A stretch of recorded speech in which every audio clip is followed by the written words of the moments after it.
Tara, quickie tayo. Quick and easy, luto serye to satisfy your cravings.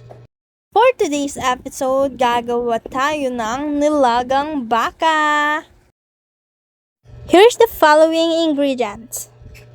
Sa mainit na kawali, maglagay tayo ng mantika and then lagay na natin yung garlic and onion.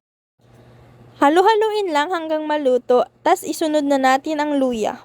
Once na lumabas na ang katas nila, pwede na nating ilagay ang ating karne at ang aking gagamitin ngayon ay beef shanks. Once na na-flip mo na sila, pwede mo nang lagyan ng paminta, asin, and patis. Now let's add water for the soup. I use 5 cups of water. Takpan muna natin at pakuluin ito ng 20 minutes. Lagay na natin ang beef cubes pang palasa and then yung potato, bagu beans, and magic sarap.